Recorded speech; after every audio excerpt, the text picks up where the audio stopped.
Mapagpalang araw po sa ating lahat. Ako nga po pala si Angela Jen Agner at welcome po sa aking 365 Daily Devotion ni Pastor Russell Campo, Seminar Edition. At ngayong araw po ay September 3, 2025 at ang topic po natin ngayong araw ay Second Coming of Christ. Ano ang pangako ni Kristo? And yung scripture po natin ngayong araw is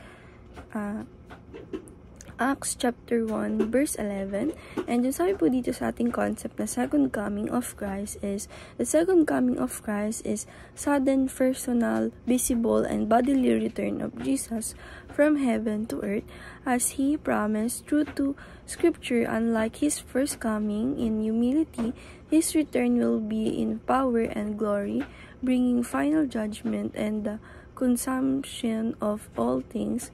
This event marks that the fulfillment of God's redemptive plan.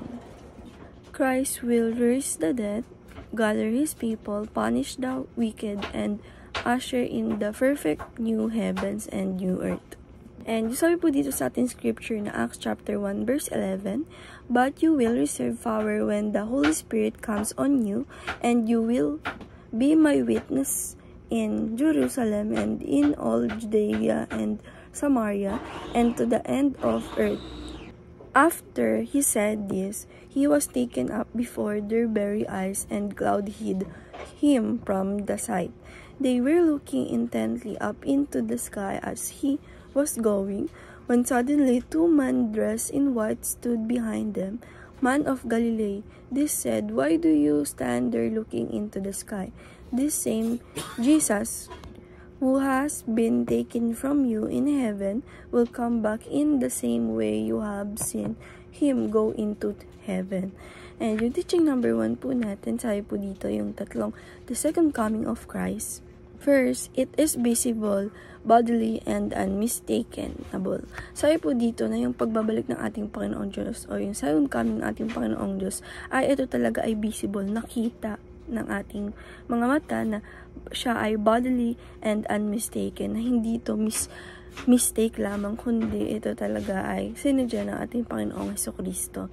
And teaching number 2, it is both salvation and judgment. So ay po dito na yung second coming ng ating Panginoong Jesucristo ay hindi lang po yan basta kaligtasan ng lahat, kundi ito din po ay judgment.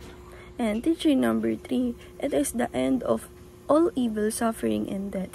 Sabi po dito na yung pagbabalik ng ating Panginoon Diyos ay ito po yung katapusan ng lahat ng mga masasama ng evil na suffering sa buhay natin and death sa mga buhay natin. And application number 1, prepare the way for the coming of Lord. Sabi po dito na-apply po natin sa sarili natin na kung babalik man muli ang ating Panginoong Jesucristo ay dapat na mag-prefer tayo sa mga sarili natin sa salvation and sa judgment. And application number 2, plant seed of hope in the hearts of people.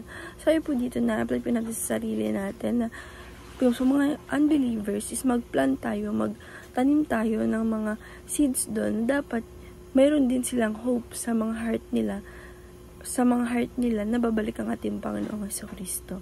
And application number 3, persuade your family to become kingdom of workers. Sabi po dito na apply po natin sa sarili natin, nurse life natin, na yung mga family din po natin is gawin natin believer na maging team sila or maging become na sila ay maging kingdom of worker din ng ating Panginoong Jesucristo. And dahil lang po ngayong araw, maraming salamat. God bless.